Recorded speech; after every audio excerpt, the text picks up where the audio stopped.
Welcome to Not Like This, episode 56. I don't know. I should have checked. Yeah. I should have checked that first. Dale is not here today. He's busy. He's an important business matter to attend to. So, with me as a special guest is the JD. Hey, Jim. It's the JD. Hey, have we ever done one of these? You and I have not done one in a long time. Just me and you, without Dale. I think we have back in the Sad Clown Radio days. Yeah, I don't remember. A long time ago. I think this is 57, by the way. Oh, that's what I said. Episode 57. Yeah. So, let's just start with this. You're a big Patriots fan, right? Yeah, I don't talk about that too much because then people don't want to be friends with me anymore. But well, I am. But you're assuming that people normally want to be friends with you. Well, that's true. I am. So here's how I start when people find that out. I say, but I'm not from Boston, so I'm not one of those. Okay. Usually that helps a little bit. And then they go, oh, so you just like them because they're good, right? Well, I've been a fan since like 93, 94. Oh. I was actually a Drew Bledsoe guy. Okay, so that's why. And so when he got hurt the year when they won their first one, I was mad when he was healthy again and they stuck with Tom Brady. And I was like, no, he's not as good as Drew Bledsoe. So you didn't have enough of the Chicago go with the backup in you? No. I mean, it was fine when he was hurt, but no, I wanted them to go back to Drew, and then they didn't, and they won, and then for like a year or two, I was being stubborn, and I'm like, yeah, they still would have won with Bledsoe. He was just as good. That was wrong. Yeah, but I mean, they probably could have still won with Bledsoe that year, right? Yeah, no, I do think they could have won that first one with him, but I mean, it was not. There's no arguing the decision at this point. Now, how long did he stick around in the league after? A while, because he went to Buffalo for a few years, and I actually had a Buffalo Bills Drew Bledsoe jersey. Oh God, you were that guy. Yeah. I mean, I didn't jump to the Bills. I still was a Patriots fan, but I still rooted for him. Then he was with the Cowboys for a while. This has always been interesting about JD is he's a really big Oakland Athletics fan and a really big Patriots fan, but you're not a Bears fan. No, I root for the Bears. I have two football teams, I guess is how it goes. Because I do remember so you having a particular jersey back in 05, 06. Didn't you have a Cedric Benson jersey? I did. Okay. I did. So I know you're still you're also a Bears fan, but you're not also a Sox fan. No. You're like an Oakland A's fan, and that's it. Yeah, I grew up rooting for the White Sox. My dad was a White Sox fan, so that's kind of who I grew up rooting for. But then, you grow up, you make your own decisions, you make choices in life. Yeah. So weird. So yeah, I don't root choices, against the Chicago baseball teams unless they're playing the A's, but I don't pull for them. I would say I don't follow them closely either, more than just kind of what I absorb being in Chicago. The Bears I follow closely, and I root for them. Patriots come first, but I do root for the Bears. That's weird. So that's odd. If it was a Patriots-Bears Super Bowl, you'd root for the Patriots. I would say at this point, come on, you got to say no, right? Like you've gotten your 18 Patriots Super Bowls. Right. So here's what I had someone ask me that a couple weeks ago. So if you remember when the Bears made the Super Bowl last, like, what was it, like 12 years ago? Yeah. The 07 Super Bowl. So 06 season. So that year, NFC Championship game, Bears beat the Saints, go to the Super Bowl. Right after that game was New England and Indianapolis. And New England was up real big at halftime. So I'm thinking, oh, this is going to be cool. The Patriots and the Bears are going to be in the Super Bowl. You sort of can't lose. Well, and I was like, I at that point, 100% would have been rooting for New England. But they've won a few more times since then. Yeah. And so if, say this year or even next year, if it's Bears and Patriots, I don't know how hard I'll be rooting for the Bears, but I won't be mad if they win. I understand. That makes so like it's sense. One of those things where you can't root for both teams, and I would probably end up picking a side, but I wouldn't be mad if the Bears won that at all. Yeah, you can't. I'd more than that. I would be happy that the Bears won.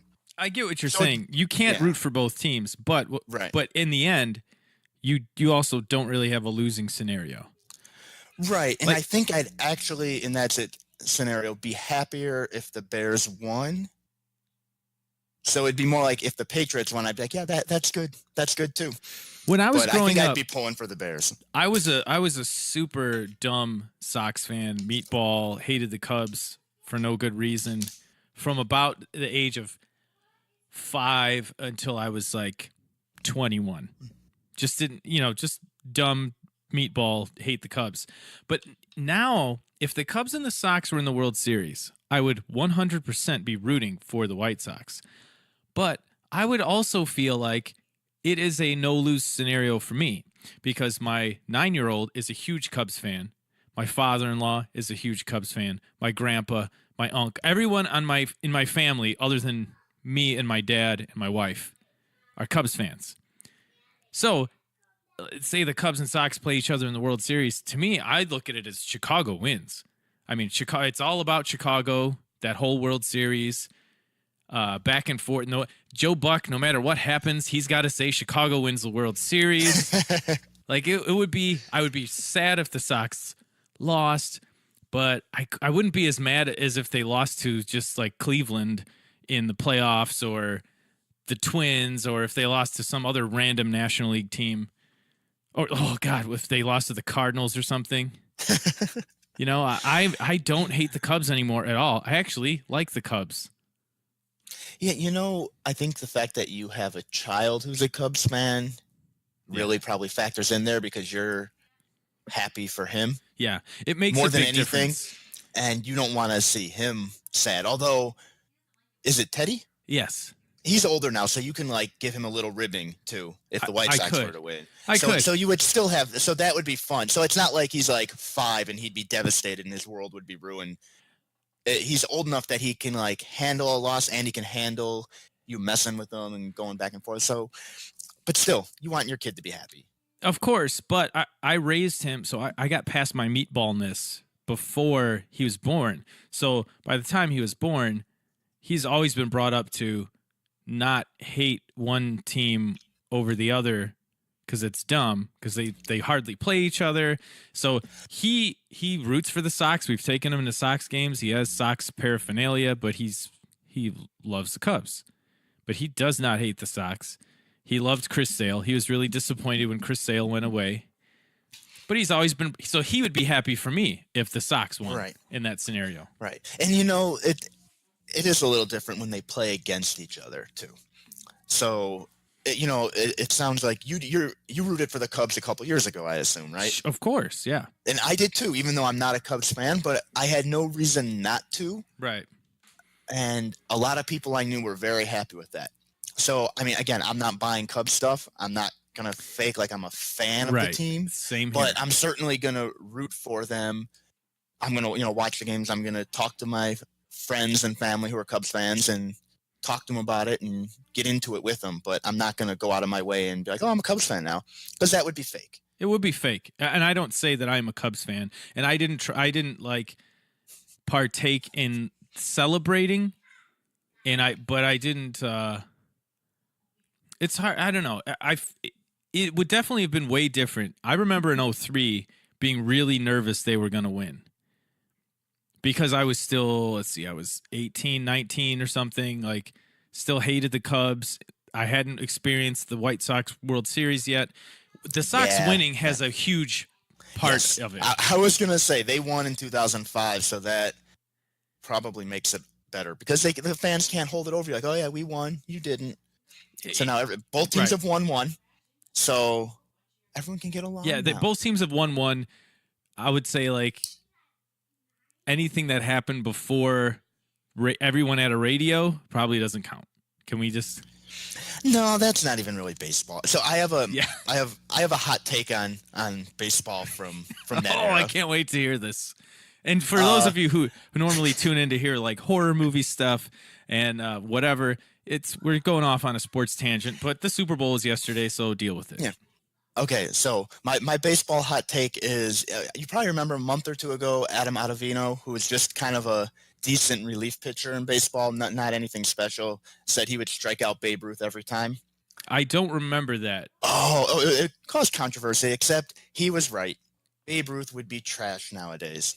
Now, let me explain. I'm talking about you take 1927 Babe Ruth and put him in Major League Baseball. Not he grows up with, the nutrition and the training and all that stuff. You just have a time machine, you pull Babe Ruth into it, and then you put him into a Major League game in 2019. He would be terrible.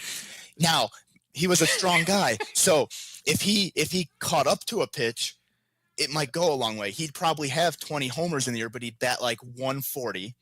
Yeah. He'd strike out 300 times. He'd be like Adam Dunn. I think Adam Dunn would be upside. Oh God. Like a good Adam Dunn. Like when Adam Dunn was okay. hitting, like when he was with the Reds and hitting 40 homers.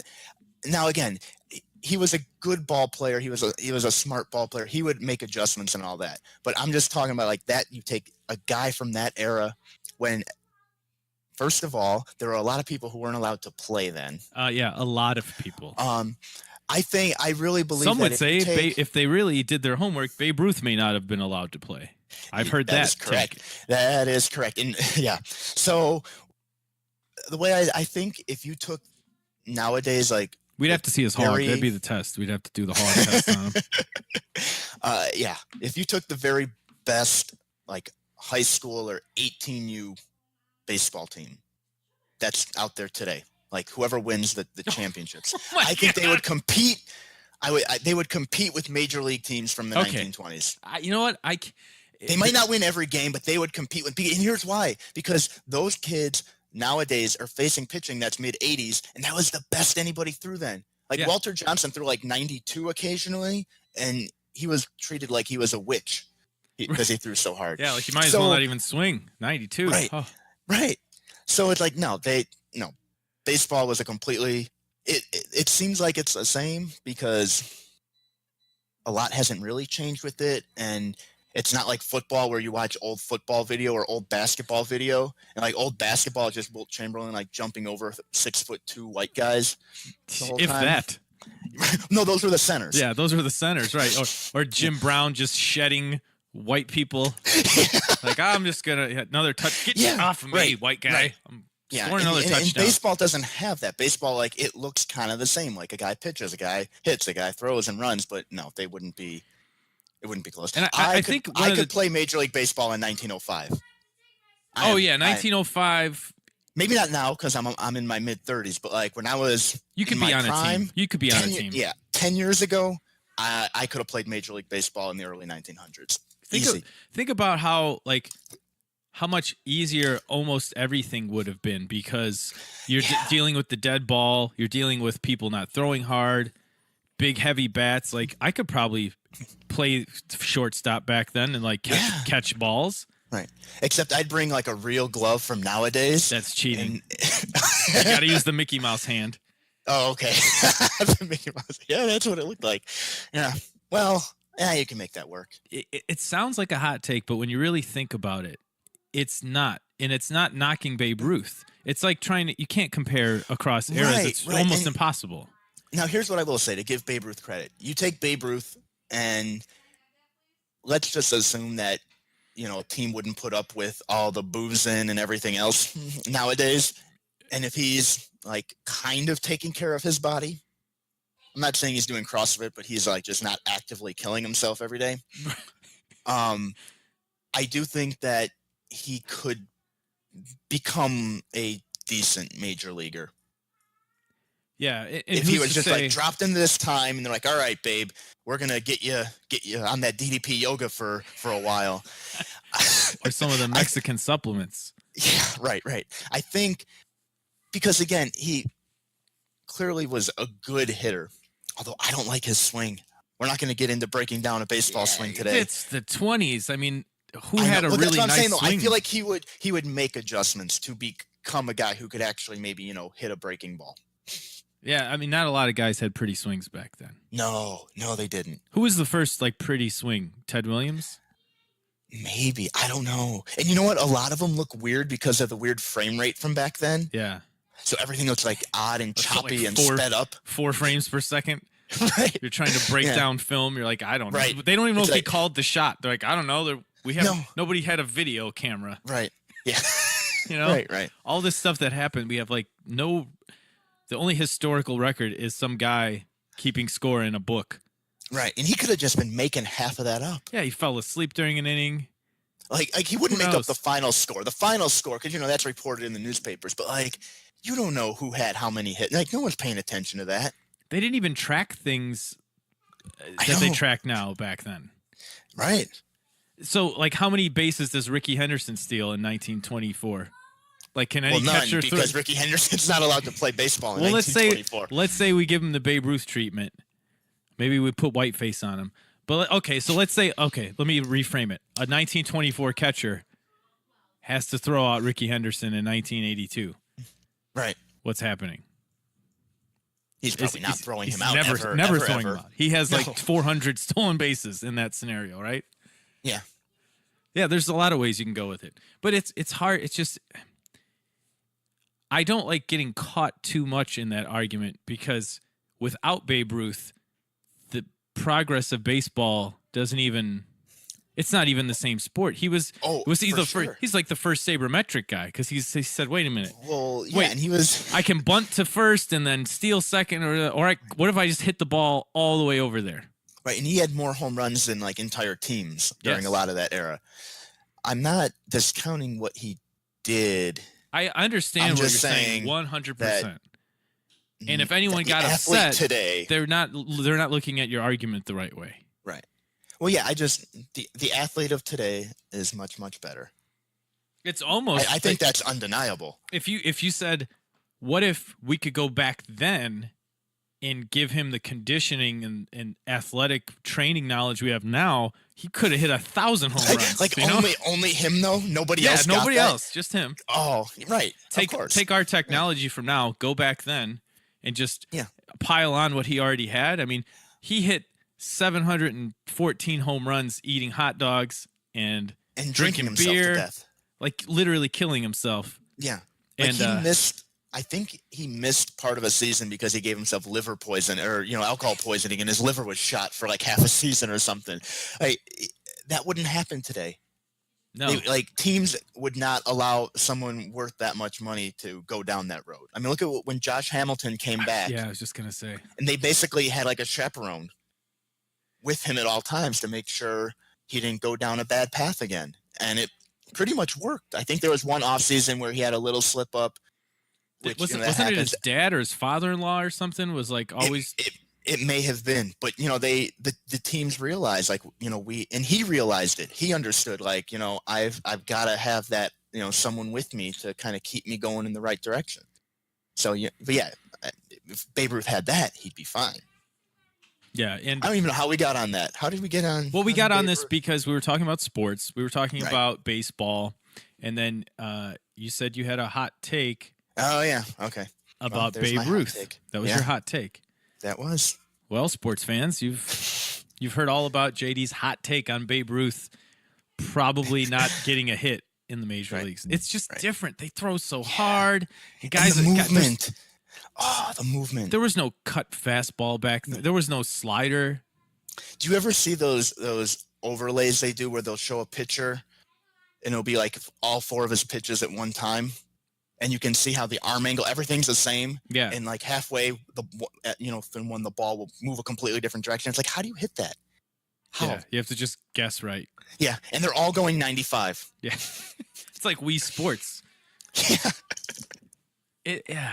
But we have sort of topped out. I've read articles that say like the physical upper echelon limit of a human being throwing a baseball is like 106, maybe 107. Yeah. Ever. At least until they figure out how to give you like bionic shoulder parts or something. That's interesting. What's going to happen with sports after we push further into this CRISPR thing and gene editing? Because that's coming. Yeah. That is coming. So there how will do be they parents test for that? Yeah, can you imagine parents who are like decent athletes who have a lot of money and they're like, we want our child to be a great athlete. So can you like crank up our athlete genes? Yeah. And there'd be some scumbag parents like, we could, but he's probably not going to live past 80 years old. So if we took some of the muscle mass genes, made him shorter and like 150 pounds, he could live to be 110. Like, yeah, no. Can he be 6'4", 220? No. Right. Okay. Sign he this will waiver. Definitely get cancer though and die at 45. That's fine. 45. Let's see. I'll be dead. Okay, that's right. That works for me. Yeah. There are just some pieces of shit in the world. Right. Apparently, a lot of people are upset at the Super Bowl halftime show because it was really boring. Yeah, I didn't watch it. I don't blame them. I also found, so we talked a bit about your sports fandom and you're a Patriots fan and whatever, but overall, I've heard it said that the Super Bowl games themselves are generally not very good because it's sort of all designed around television. So it's so far removed from the season, and that sometimes there's too much hoopla surrounding it, and that the games themselves sometimes suffer presentation-wise. I was bored, but I was not watching it to watch the game. I was at somebody's house for a Super Bowl party and just sort of talking. But I'd glance over and be like, wow, that's still nothing. Yeah. Well, no, this was not a very exciting game. I was interested because I had a rooting interest, but if I didn't, it would not be very exciting. Were you watching it, though? Were you like, oh, but the defense was really interesting to watch? Right. Yeah, I was. But again, I cared about the outcome. So I don't know if I would be that interested in the game otherwise. So I don't know. I will say it was not one of the more exciting games. It was definitely the least exciting of all their Super Bowl appearances. Okay, so for sure. And it was close until the very end. It's not like it was a blowout either, but it was not a very exciting game. So I understand why people were bored with this one. So when you combine that game with that halftime show, I think it's the biggest problem. Yeah. So when you have one of the it's statistically the lowest scoring Super Bowl ever, or no? I believe that is true. Plus, you have Adam Levine singing songs from 20 years ago that only people's moms like. And then I'm like, well, at least we get Big Boy. And he sang a third of a song for 30 seconds and was gone. So I don't know who Big Boy is. From Outkast. I heard the name. Big Boy's from Outkast. Okay, so I know Outkast. So yes. Okay, and I don't know who Travis Scott is. I didn't know who that was either. Okay, so here's the thing. I don't really know Maroon 5. Like I know of them. I heard a clip of one of their songs on a thing about the Super Bowl, and I was like, oh, that's them. Okay, how do you feel about them? You're the music guy here, so I am. Adam Levine is not a bad singer. He's pretty decent. The guitar player, whose name I've forgotten, he's good. They wrote on their first album, For Where Pop Music Was There, they had some really interesting arrangements. Like you wouldn't hear. It's like some weird diminished chord in this one of their hits. It was interesting to hear. I remember when their first album came out, myself and a friend of mine, he's a drummer, we were listening to it and we're like, there's like some low-key awesome shit going on in this like regular pop rock album. And then after that, I just didn't care anymore. Like I didn't think they're okay.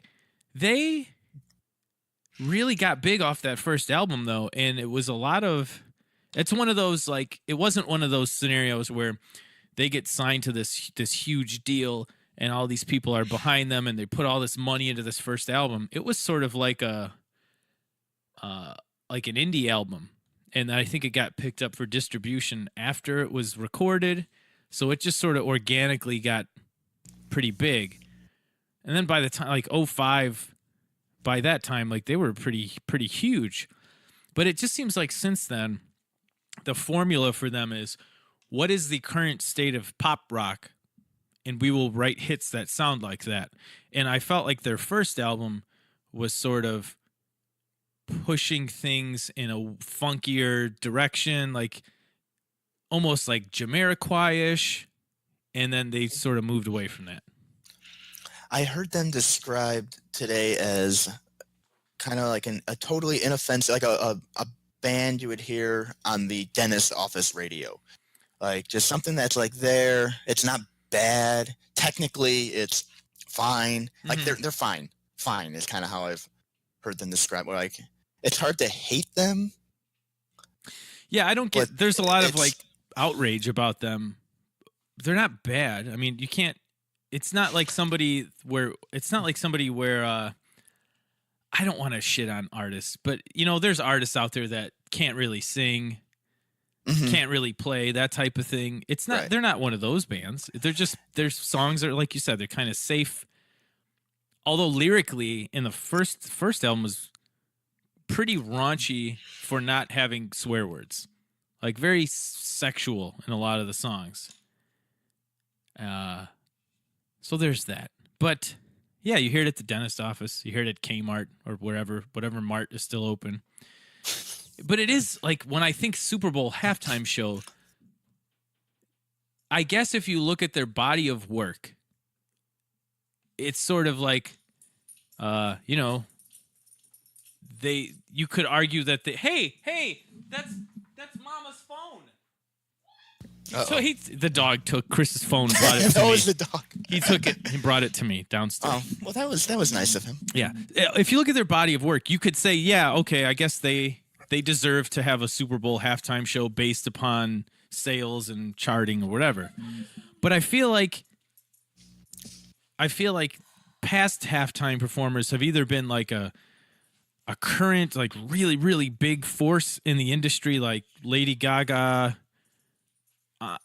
on top of the world, or like a legendary, like a legends, like a music legends pick, like Madonna or Prince, or like Prince had there's no justification for Prince to do that halftime show based on what was currently happening. But because you look at his body of work and he's a legend, Rock and Roll Hall of Famer, he should, that totally makes sense. And that was in Minnesota, right? I don't know about that, but maybe. But he totally deserved it. Someone like Madonna, that makes sense. Beyonce is usually on top of the world. She's done it a couple times, hasn't she? She's been like a feature act and like the headliner. One time she was one time she was the headliner, and the other time she just did a cameo, I believe. Bruce Springsteen, Paul McCartney, those make sense. But Maroon 5, I feel like they're just sort of still around. Like we're still around. We're still making songs. We're still around, but I don't really get the choice. Yeah, well, it's honestly though, like the way you describe them as a band, that sounds to me like the perfect inoffensive Super Bowl halftime show where the corporate people can go, well, they're not going to cause problems. They're not going to like offend anybody. They're not going to turn people off completely. Whereas some of these other artists might do something scandalous and they don't want that. It just didn't make sense. Like they're very sanitized, which I think is what they probably want. And then the guy took his shirt off and everyone freaked out about that. Yeah, they did. And that's fine. That's fine. But sort of sexist that he can take his shirt off. But if we see a little tiny piece of Janet Jackson's boobie, that's bad. But he can be completely shirtless. Whatever. So, and I'm not buying that he's 6 feet tall. He looks like he's 5'6" tops. Oh, they all lie, right? Yeah. It's not just that it's a safe pick. It's like they're not a band. I'm sure there was a safe pick you could have picked where it's like an artist that's known for a big stage show and dancers and stuff. They're just Didn't sort of a lot of people say no because of the kneeling controversy and all that? I've heard that a lot of artists turn them down. I have heard that. I don't know specifically who's been referenced in that, but I don't know if they're going to always release who. They don't want to tell Maroon 5, say you're the 84th band we've asked. Can you please do this? And that they're in a tricky position too, because when you're them, like if you put yourself in their shoes, they're not a band. They weren't like a childhood act. They didn't grow up in the spotlight. So to get to this point in your career and they go, hey, do you want to play the Super Bowl halftime show? It's hard to say no. Yeah, how are you going to? It's hard to say no. I know you want Justin to. Timberlake can turn it down. You probably can't. Especially since he's done it more than once. And I do believe he was one of the ones who turned it down. don't. I mean, I get it, but it's hard. It's also hard for me to shit on them to not turn it down. No, I know. I don't blame people for kind of doing their thing. Like, what is everybody supposed to turn it down? Do you expect everybody to turn it down? Like, at some point they'll get to Kid Rock or they'll get to Scott Stapp or somebody will be like, yeah, I'll do it. Yeah. They'll get to Ted Nugent. Yeah. Ted Nugent and Kid Rock. Oh my god. And Chuck Norris will be there doing karate just to. Oh, is he one of them? Yeah. He's one of those. Yeah, he is. You should never kneel or I'll kick you in the head. Yeah, my Maroon 5 story is where I went to college. Wait, we have Maroon 5 stories? This really just shows how clueless I can be toward popular music. But where I went to college, our main color was maroon. And so this was shortly after I got on campus in 2004, I think, beginning of 2004. And I see flyers posted in the Student Union building, just Maroon 5 playing at the wherever on campus. And me not knowing who they were, never heard of them. I thought Maroon 5, because our school's main color was maroon, was just like a local college band. People, yeah. You thought it was like your college a cappella group or something? Yeah, I sure did. I just thought it was some guys on campus who had formed a band and they were playing in the gym or whatever it was.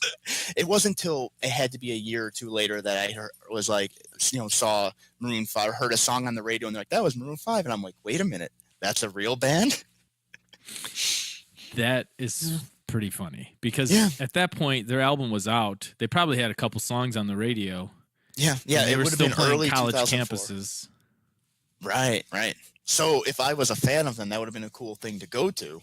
But instead, my story is I thought they weren't real. Yeah, it's an interesting thing. I look at Maroon 5 as sort of the last of the era of bands that could sell over 1 million albums and like make money, and they're like the last of the bands that can still survive on how the music industry used to be. Like they built up that sort of cachet, right? And they can sell out big arenas, and they had albums that sold a lot in the past, and they could still release albums now, and they'll get radio play. And I feel like a band that came out in 2010, just out of nowhere. Probably not at least not in that music style. You've got your Imagine Dragons and stuff now, but they're essentially not. There's no players. Like, it's all just electronic music with them singing over it. Okay. So I always felt like that. Like they were one of the last ones, and maybe for hard rock, I'd say like Linkin Park was probably the last one where they sold a bunch of albums before the collapse of the record industry. Right. And they're sort of grandfathered in. So that's how I feel about Maroon 5. Gotcha. So who in your opinion would make, so you get to book next year's halftime show for the Super Bowl. So it has to be obviously a live people, this isn't like a fantasy thing where it's like, oh, I'd like this person who's dead now and all. It has to be current. Or it could be a classic person too. It doesn't have to be someone modern. But what's your perfect halftime show? Well, it's hard. So, am I booking this like pretend booking, like I actually work for the NFL? Who do I pick? Or am I booking this as a music? Like, who do I think should play it? You do have to take into account like, have people heard of this person? Oh, well, yeah, of course. But so you're not just like booking your favorite 3 people who no one knows. But, no, I wouldn't do that. But am I booking this based on who I think will actually say yes? And no. Okay. Money is no object, and anybody would be open to doing it. Oh, Jesus Christ! Can I get bands together that are currently like split up? I'm not talking about bringing people back from the dead. Right, but you're just talking about. I mean, let's go with that. In terms of like what would be I would selfishly have to say Pink Floyd just so I could see them back together again.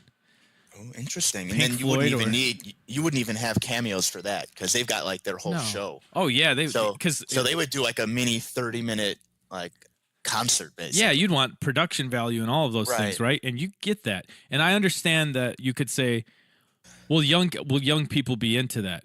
Will young people be into Bruce Springsteen or Prince or Paul McCartney or whatever? Right. No. Man, Bruce brought it though on his. I'm not saying he didn't, but like yeah, a 16-year-old doesn't give a shit. Right. So if that's already a given that a 16-year-old is not going to give a shit, I want Pink Floyd back together. Okay. Can you imagine them playing 20 minutes of one song? 20 minutes of their best songs and with all the stage show and all the light. Now, of course, they wouldn't want to do it, is my thing. Right. Well, no, but we're pretending that they would. Then that's who I would pick. Interesting. I didn't know you were a Pink Floyd guy. I am. Not my favorite band ever, but I am, and I think they have enough of a catalog, and they'd bring it as far as the theatrics are concerned. And it would be a big thing. Like people who wouldn't give two shits about the Super Bowl would have to watch the halftime show. You might not know any of those people, but I know plenty who would be like, yeah, I don't even know what football is, but Pink Floyd's back together just for tonight. Right. They would watch. That's interesting. You know, I thought you would just go with the easy one and say Metallica, even though they're like, we're never going to do it ever, no matter what, for whatever reason. But have they said that? I didn't know that. I believe they have said that. Because they could do it. I think if the or maybe I don't know if they've said they won't do it or they've said nobody will ever want us to do it. It's one or the other. Oh, I totally think at this day and age, when you they look seem at kind of perfect for it now. You look at the age that they are. You look at the age of the people that are behind the productions and stuff. It's crossed over. They are a classic rock band at this point, right? Age-wise. You know, their biggest album sales-wise came out like 27 years. Yeah, a long time ago. So there's definitely the audience for it too, and that'd be another band where people would tune in who would normally tune in. Yeah, easily. I think that'd actually be a good one, and I think that would be a hard one for people to complain about after, unless it was like bad production somehow or like the sound was bad. But I don't think people would complain about Metallica. Yeah, because obviously they're not going to do their real edges. They're not going to do one of the 10-minute instrumentals from the early albums or anything. They're going to do Enter Sandman, and they're going to do all the songs people know. Yeah, but I could see them doing like a medley that had like parts of One in it. Like they have enough strong. Some of they're more like, I don't know how to put it. Not underground, but some of their less mainstream friendly songs are so big now. That's true. Like everyone, I feel like everyone knows some song from before the Black Album, whether they know it or probably. not. Seek and Destroy or One or something. Yeah. So I think that would be a great pick. I'd love it. Who would be a good like cameo to kind of jump in and do a thing with them? Well, I think so. They usually do this with like a modern artist, right? Right. Like a newer current artist. So that would be hard to say because as far as rock, there's really nothing going on there. No, but I don't think it would be rock because usually they try to mix up the genres too. I would want it'd have to be somebody that can really. I'd like to see them with like a hip hop artist, but I don't see a rapper doing it. But if that doesn't matter, what about Eminem? That would be interesting. You know what? I'd probably pick Eminem over Pink Floyd. Really? It's hard. Eminem, it's hard. I don't know if I feel like the network would be afraid to go with Eminem. He's got enough. He can censor himself. He's done it. I know. I know he can. I'm thinking like an old network person now though. But I think before he might frighten them. Before you said that doesn't matter. I just get to pick whoever. That's true. So I would pick That's interesting. Eminem and Metallica. He's got the track record. He's got to be he's got to be the biggest selling rapper of all time. I would have Numbers no wise? idea on that, but he's got to be up there, yeah. Well, I'll tell you, just Marshall Mathers LP sold over 10 million. That's diamond. That's a lot. I think the only other artist that had in the 2000s, so from 2000 to 2010, maybe Linkin Park is the only other artist that had an album that sold 10 million. I don't know. I do know Marshall Mathers is diamond though. Well, this random internet article I found from 2017 says it's Eminem. Jay-Z number 2, Tupac 3, Beastie Boys 4. In terms of Outkast 5. Biggest selling rap artists? This is highest selling rappers of all time. So I don't know if that's, I'm guessing that's albums sold. Yes. Yeah, that would be total. Right. Yeah, total albums sold. Total. But So, in terms of certifications, let's go to America. Yeah, so you got Metallica, Eminem. I've got the third person. 11 million. It sold 11 million in America. Is that all? Yeah, diamond. I don't think 11 million albums sell total now. No, in a year. Who's the other person? Okay, so I'm add one more person to this. Miley Cyrus. I'm not joking. I didn't think you're joking. Fit in. But hasn't she done it? Has she done it before? I don't think she's done the Super Bowl. I know she hasn't done it as like the main headlining act. Right. But I don't think she's done it at all. Maybe I'm thinking of like a NFC championship game halftime or something. Did. I think she did. See, I don't watch them all the time. She'd be great to go out with Metallica too, I think. That would work. No, I don't think she has. Those three would be really good. Yeah, did you see the video of her at the Chris Cornell tribute thing? Yeah. That was good. And that's kind of what made me think of it, because it's like, she can do a lot more than people think she can do. She destroyed it. She did really, really awesome. Yeah, I just feel like her and Metallica would be a good mix in that environment. Yeah, that would work. I think that would work. That'd be a great booking. All right, well, we've got next year's halftime show booked. We should. Except we don't. Well, right. We'll just have to, find someone at whatever network it's going to be on. It was on CBS this year, so probably Fox next year. So did they ask Imagine Dragons and they said no? Because to me, that seems like a no-brainer. Yeah, that seems like, right. I don't know. They've got the numbers. What? Imagine Dragons they've been around for probably what, like 6 or 7 years? Something like that. When they first got hit big. Yeah. So that means the network people will learn about them in 2024. Yeah, like when they picked Lady Gaga, I was like, shouldn't she have done this 3 years ago at least? Right, but it was still kind of amazing that they knew who she was at that point. Who did it last year? Katy Perry? No, she was a couple years ago. Again, like 5 years not too late, but like. Right.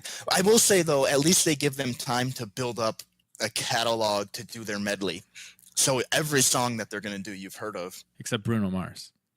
Yeah. Was he last year? When no, was he? He was, I think the last time Peyton Manning was there, I think he was like. It that long ago? I think he was like the side. Oh, you know what? Timberlake was last year, apparently. Okay. I thought he was one who said no. So maybe not. No. Maybe they want him to come back again, do 2 years in a row. Yeah. Who knows? It's weird that Michael Jackson only did it once. Yeah, and everyone remembered. That was like the first big one, wasn't it? Yeah, I think so. So maybe that's why. Maybe it wasn't really a thing. Yeah, early enough. It wasn't. I remember his, and then the next one I remember was when it was it Britney Spears in like 2001 or whatever. And there was a big gap, and I don't know what they had in between them. That's a good question. Those years, but I feel like that one with Britney Spears was when it like became a thing every year after that. Super Bowl list of Super Bowl halftime shows. Katy Perry was 2015. Okay, man. Katy. Yeah, that was that long ago already. Let's look at history. So I don't want to look at the 60s. So a lot of it is like this college band played their fight song. But if we're going back, what's the first real one? The first real one. Okay. So performers. I'll say the first real one looks to be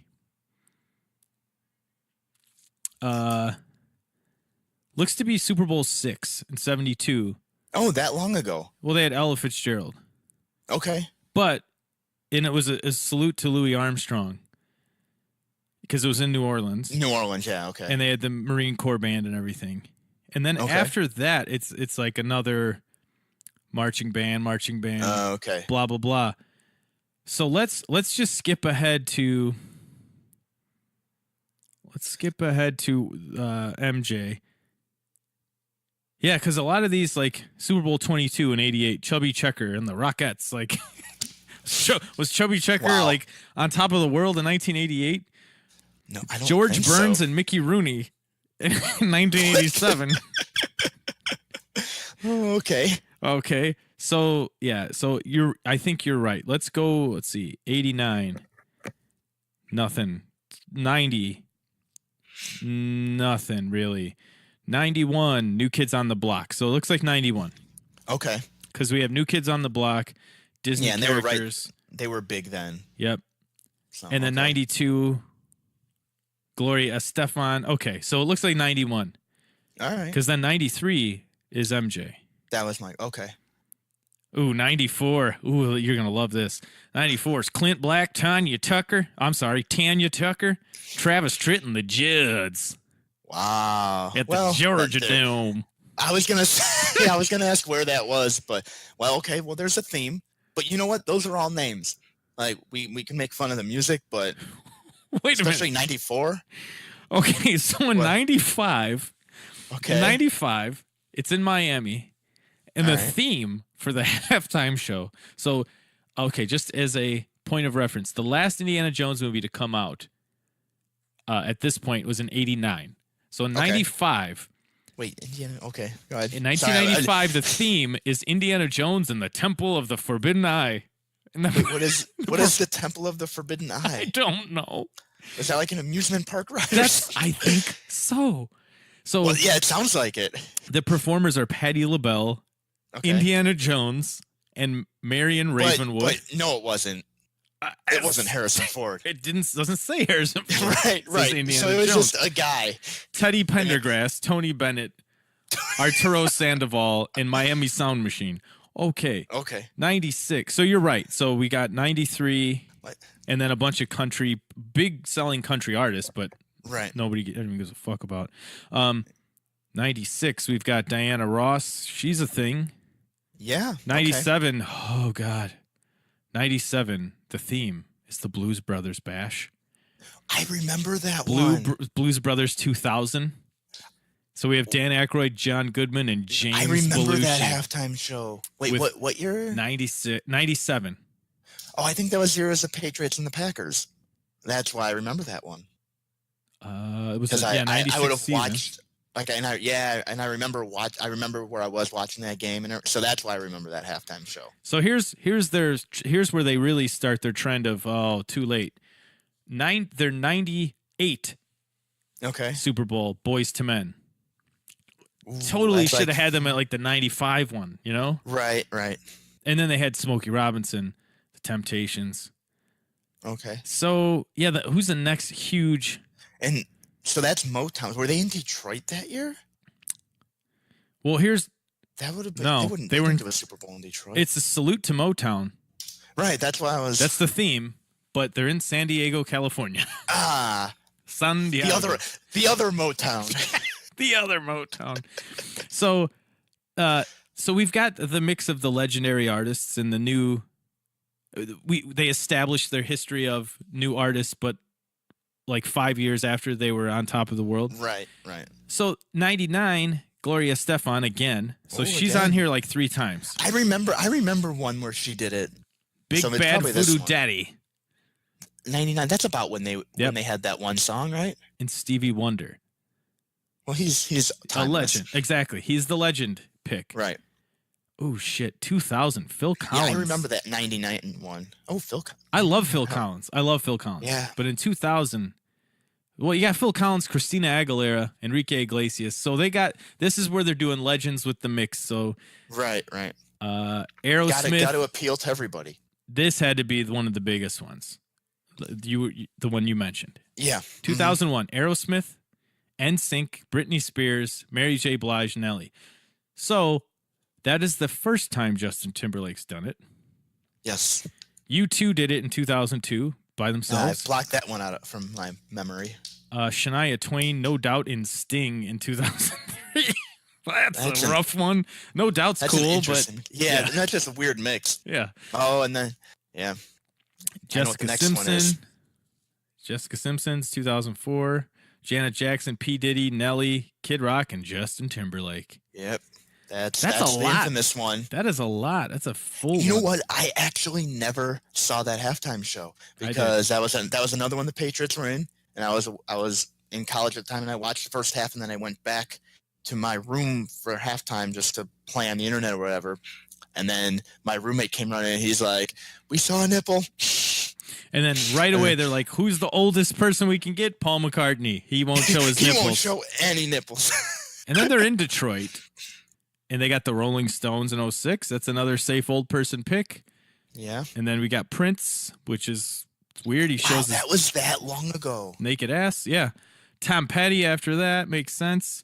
Bruce Springsteen. So a lot of old people. The Who. Right. Okay. Yeah, there's a. By the way, the Prince one was funny because they were like, let's get these classic people, and then Prince was like, let's have a bunch of phallic symbols throughout the entire. Oh yeah, and that was halftime show. I wasn't even close. That was Miami. Oh, that was the Bears one. That's why I remember seeing that. Yeah, that was the only good part about that night. Oh, the kickoff was nice. Yeah, that too. Two good parts. The Who, Black Eyed Peas. Okay, and then Madonna, LMFAO. Jesus Christ, there's like 40 people on this one. Yeah, the Madonna one is that Super Bowl is when I decided that I'm never again going to a Super Bowl party if I care about one of the teams in the Super Bowl. Oh, I don't blame you. Because I went to a party and they all put something else on during the halftime show. I don't remember what it was. They were like, "Oh, let's watch this." But then when that thing was done, a bunch of people, they were like, "Well, we want to watch Madonna."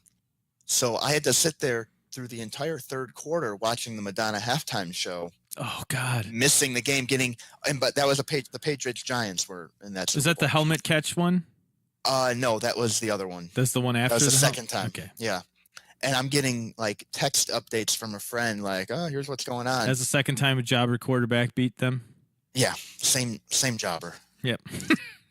Yeah, the same jobber. Twice. It was like Barry Horowitz got skipped 2 times. So you had to watch that while the game was live. That sucks. Yeah, and it was like one TV. There wasn't enough I could go in or anything. So I was like, felt like I was never again. I'm never going to a party again. And if I care about the game, I'm just going to stay home and watch it. Luckily for me, that's only happened one time where I've had to care about the game. Yeah. Soon it'll happen again. Bruno Mars is 2014. Okay. Beyonce was before that, was 2013. Okay. So maybe I was wrong. I think Beyonce. Well, see, 20. When did Denver win with Peyton Manning? Was that the 2014 Super Bowl or 2013? I think 2013. Okay. 13, because they won one and then they got killed, right? Then they lost. Did they? I didn't watch the one where they got killed. Did they lose and then win, or win and then lose? I don't know. I actually don't know. I don't remember, but yeah, you're right. They did get squashed in one of them. You know what? I think they lost and then they won. Okay. Katy Perry. Then we're getting close. Coldplay, Beyonce again, Bruno Mars again. 3 years apart, and Bruno 2 years apart. Yeah. And let's see, Lady Gaga, all by herself. Justin Timberlake. So Justin Timberlake was on it 3 times if you count NSYNC. Okay. So that's interesting. And Beyonce's had a few. Oh yeah. Oh yeah, she has. Yeah. and then in Wikipedia they have to put this for performer: Maroon 5, SpongeBob SquarePants, Travis Scott, and Big Boy. That's great. Yeah, that was weird. Great. But Indiana Jones, that's the weirdest one for me, is 95. Yeah, I want to watch that one just to see the weird Indiana Jones tie-in. Indiana Jones and Marion Ravenwood. So who was playing? Were they just like? First of all, what the fuck is Indiana Jones and the Jagoffs from Down Under, or whatever that was called? The Temple of the Eye, or something? Yeah, something about your eye. Brown Eye Casserole. Temple of the Forbidden Eye has its own wiki entry. It is an enhanced motion vehicle dark ride. Oh, so it is. It is a ride. Oh my god. Oh, that's great. Their Super Bowl halftime show brought to you by a ride. Yeah. John Williams did the music. Oh, great. Oh, boy. Now, it doesn't say who plays Indian. I'm going to find it. It was just a guy from the theme park. Yeah, maybe. For sure it's not Harrison Ford. There's absolutely no way. No, why would? Because you would put that in the Wikipedia. Do you think they thought they were going to get Harrison Ford and then he backed out when he realized how dumb it was? No. Okay. No, I think they didn't even bother. They knew better? Yeah, they knew better. I ain't going to mess with that. So interesting history. And I would say, 91 is when they really started with the current artist, New Kids on the Block. Yeah. And then they've got a bunch of legends, Michael Jackson. Right after that is the first diddle scandal later in 93. So he will not ever be asked back. Like, documentary or something coming out that that's out. That's pretty bad. Is it bad? Like the documentaries? Okay. No, Well, interviews and stuff. I hope so. I want, not that I hope that it's bad for him. I'm a huge Michael Jackson fan. He's like one of my all-time favorite artists, probably. One of them, for sure. But I always, like R. Kelly, you definitively know. You know, even if it's allegedly this or that, there's a video of him pissing on a 14-year-old girl. There's like 50 allegedlys. Right. And everyone's now starting to say, yeah, at least some of that's true. And with Michael Jackson, for me, it's always been where there's smoke, there's fire. But there was the one accusation, got settled out of court. The second one, he got acquitted. So he was like, well, I'm not just going to pay them. We'll go to trial. And he got acquitted. But it's just weird. I mean, it's just weird. You know, drinking wine with kids. And this is all stuff he said that he's done. You know, this is not like, he's like, oh, yeah, they sleep in my bed. What's the big deal? And people always point to he didn't have a childhood. He seems sort of asexual, which I agree with all of that. But he's a grown man. Yeah. And how many hundreds of kids have slept in his bed? There's just there's too much data there. Right. It's just bad. So I've been waiting for like a well-made documentary about him to just I got to know one way or the other. It's too much to deal with. And now this is rough because my youngest son really likes I Believe I Can Fly. And he's listening to it on Spotify every day. And then I was like, I don't want to listen to this anymore. Because I know every time I listen to it, he gets a little bit of money. Not a lot, but a little bit. Right. So I'm like, let's listen to this other song. It's almost the same. It's a little bit better. And it's called, why can't I think of the name of it all of a sudden? You Are Not Alone by Michael Jackson. Right. And now I'm like, what do I find now? Yeah. Well, I would say that for me, the difference would be Michael Jackson's dead. So he's not getting any money from it anymore. True. And he's not benefiting. Yeah. His estate. And whereas R. Kelly, like, he actively will benefit from it. Yeah. So I think with Michael, you can separate the art from the artist and appreciate the music while, knowing he might have been a bad guy. And it's fine because, again, he's not benefiting anymore. What's weird for me? Oh, go ahead. I didn't mean to. I was just going to say the documentary is called Leaving Neverland, and it premiered at the Sundance Film Festival like 2 weeks ago, and will be broadcast later this year. Did you watch the documentary? There was one. I only saw it on YouTube, but it was pretty well made, and it talked about Bryan Singer. It was about. And he's been back in the news again too. Yeah, it wasn't about why does he him. Keep getting chances. It wasn't about him, but he was mentioned in it, and it was about these certain kids and getting preyed upon, boys getting preyed upon, right? That thing. And then after that came out, it's like concurrent in the news with Corey Feldman saying, "I'm telling you, this is way bigger than you think it is." Yeah. But what's weird for me is, so I totally believe him. Because I've seen this other documentary and a bunch of stuff he's mentioned, but like won't say names, gets named in the documentary. Okay. And like the Bryan Singer stuff, the weird naked gay pool parties. And then after I saw that, then the Kevin Spacey thing happens. Right. And it's like, well, man, they've done a bunch of movies together, haven't they? Yeah. That's weird. There's just a lot of weird stuff going on there. So my whole point is, it's Corey Feldman, Macaulay Culkin. They got strong ties to Michael Jackson. Oh. And what reason do they have now to not say anything? Right. And you would think, even if nothing specifically happened to them, that they were around him so much, they would know something. Maybe. Or I guess maybe now they're thinking, again, he's dead, so no point in even bringing it up. Whereas if their person's alive and can still be hurting people, they would feel more compelled to. I don't know. I'm not saying that's the right call. I'm just saying that might be the thinking. I get that thinking, but I also see the thinking of, you hear about, he gets defended a lot, I think, in the media. Like, no, we just think he was a weird guy.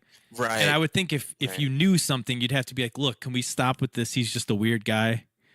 Right. That's true. Like, where's the Hannibal Buress moment where, like, a celebrity says something like, why are we going to pretend like he wasn't raping these kids?